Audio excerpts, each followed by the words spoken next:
ruminating and worrying about things that they can't control. What I have just said to the other person will also work for this person. They need to meditate and focus on the idea of the beliefs they have attached to the motivational mechanism within them and ask themselves the honest question and revealing question, what am I getting out of these ruminations? How is it serving me? What am I afraid to let go of that I think would be worse if I did? They have to really focus on the idea that they're continually choosing to ruminate on these things to prevent themselves from going in a different way, a different direction that they have a belief says it would be worse than where they are, as stuck as they may feel. So they have to have a little bit more honesty and deep investigation within themselves and admit that they're choosing to ruminate on these things to prevent them from going in a different direction, to be aware of other things within them that they may be afraid to face. They have to strip themselves away and really look at the core being that they are and why they are holding on to these things, repeating them over and over again, and what they're getting out of doing so and what it prevents them from realizing.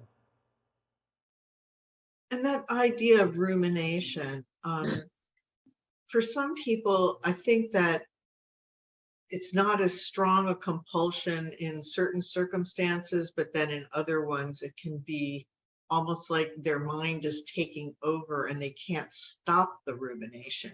Is that also addressed in what you just said? Or Yes, because again, you have to take the responsibility that you, for some of your own reasons, are choosing to ruminate on something.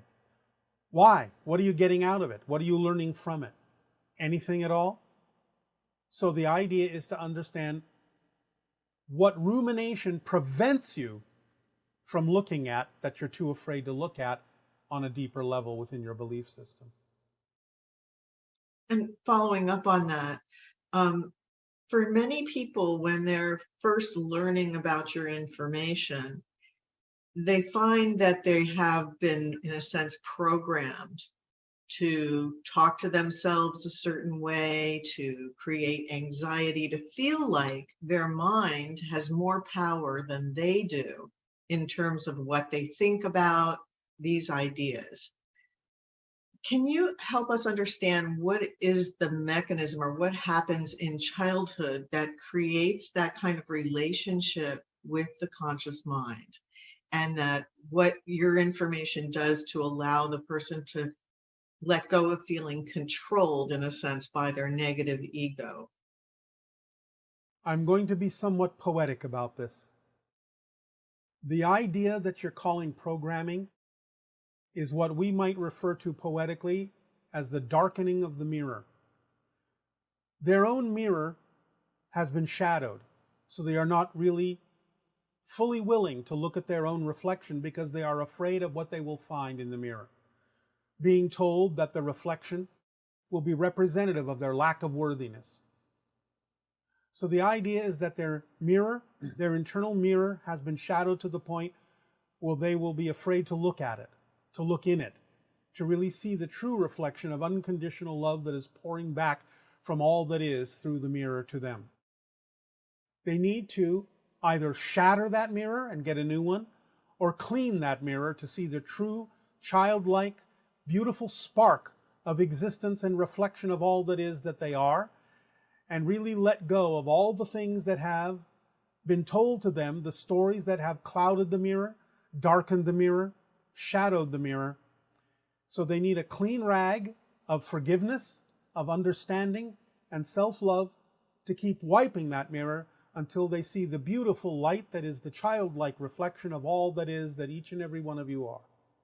So I'm going to be poetic about this because maybe that will help as a permission slip to help them clean up the idea of the so-called definition of programming, which is nothing more than being convinced that you aren't worthy to see your reflection because you're afraid of what that reflection will show you.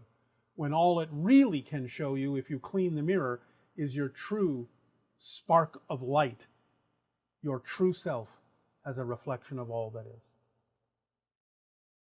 That is lovely. Yes.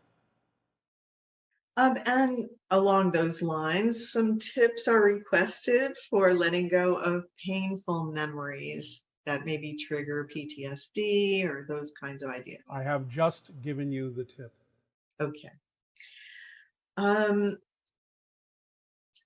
Can a focus on releasing beliefs that are general in scope allow us to indirectly release specific beliefs?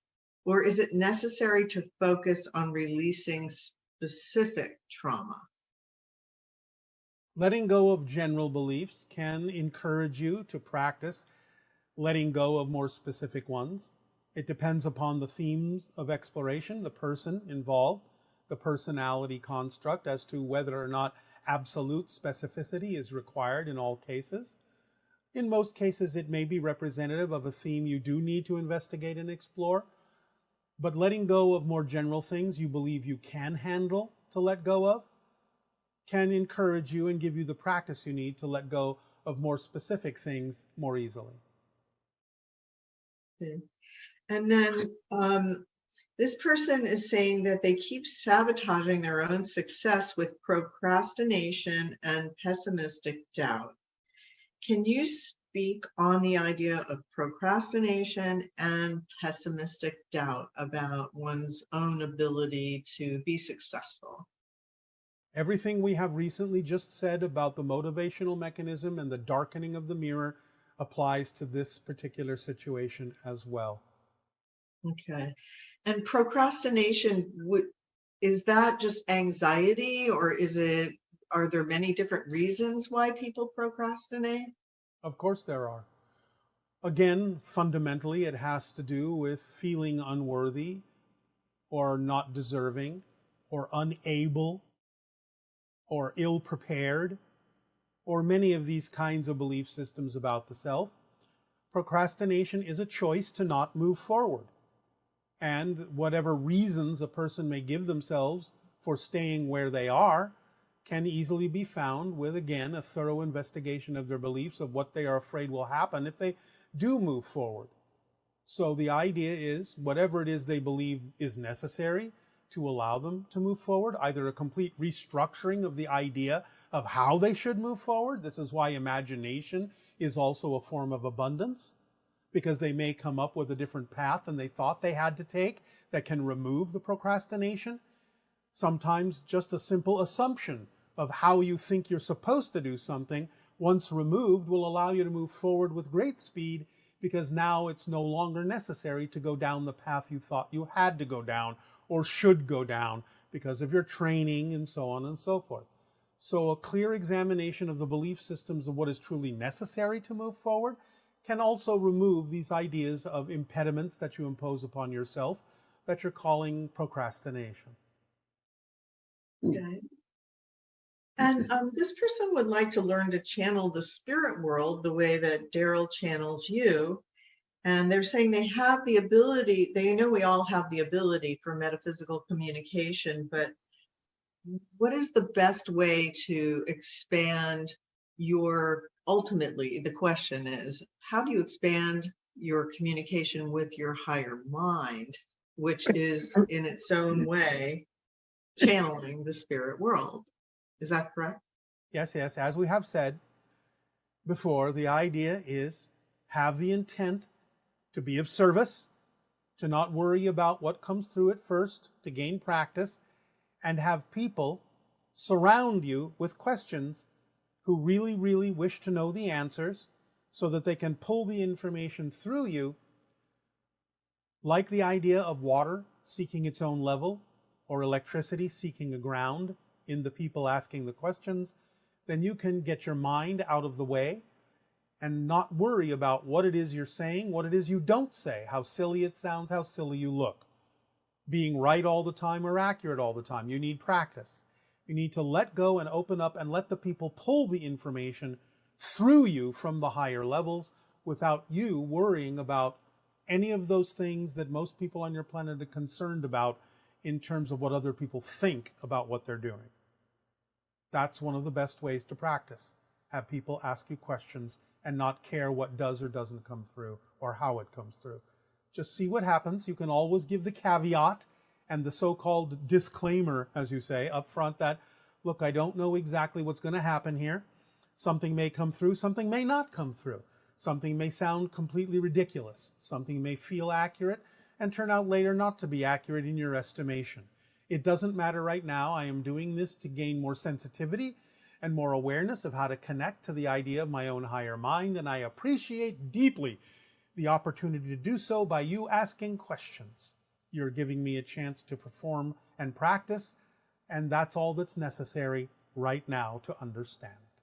And with that out of the way, then you can feel free to bring through whatever comes through, as long as you understand that you're doing it for the purpose of being of best service to those who are asking the question. And that's all there is to it. That's your intent.